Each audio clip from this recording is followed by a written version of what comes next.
Hi, I'm Joan Stansler. I'm a holistic psychotherapist in practice for over 30 years, a communication specialist, and women's empowerment coach. And I'm here today to tell you my story, how I got to be doing this work, empowering women. It starts with my mom. Her name was Lillian, and she was an amazing woman.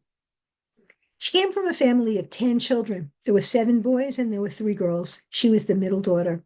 So, for the most part, the additional things that needed to be done that my grandmother needed help with, she turned to my mom and she relied on my mother for that assistance. And what was the effect of that? Well, my mother was busy all the time. There's always something to do, and she never had any time to stop and never had any time for herself. In those days, many years ago, there was no such thing as taking time for yourself. They didn't have the context for that. And fortunately, today we do.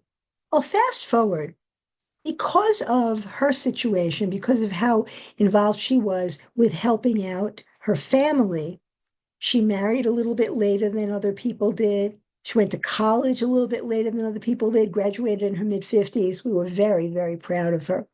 Anyway, as my mother was my role model, I learned how to do things in a similar way. I would be busy. I would do things. The more I did, the better I felt about it because, a woman who's busy is someone who's valuable. A woman who's busy is someone people really like and appreciate. And I became someone who was used to doing a whole lot of things and often too much, but not being able to tell when enough was enough and not being able to know when to stop. I've done a lot of work on myself and I'm a lot better at it than I used to be, but it's still an issue for me. And that's part of the reason why I feel so strongly about helping other women to figure out what the beliefs are that are driving them to continue to do this and making it hard for them to stop.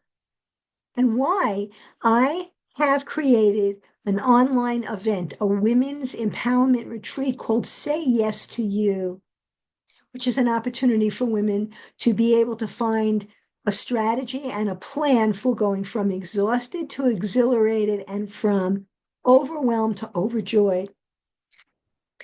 We're going to be gathering on Saturday, March 29th, online from 11 until 2 Eastern Time, and talking about what are some of the things that prevent us from saying yes to ourselves.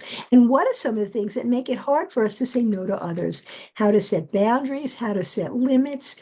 What is our mindset? What do we think? What are the things that we believe that prevent us from being able to make ourselves a priority and to take time for ourselves? We're also going to be talking about the importance of making these changes and making these decisions, which will allow you to take back your energy so you have more energy for lots of other things. And in the midst of this retreat, each person will be identifying a specific situation that they'd like to focus on. And by the end of the retreat, they'll come away with some really solid strategies for moving forward in a way that feels more resilient and more effective. And that will help them to get past whatever that challenge is in a way that feels really good for them. And when you do that, what happens? You feel more confident. And that's the whole idea. The whole idea is helping women to do the things they're scared of or do the things they didn't think they could do. And then when they do them, this confidence just comes up and pops up and they feel wonderful. Interested in learning more? Well, then click on the link below to look at the information on the waitlist page and sign up for the waitlist. Because if you do, you'll be eligible to get information early on my early bird specials and other bonuses that I have in mind to make this an even more wonderful experience. Thanks for listening, and I hope to see you in the waitlist. Bye for now.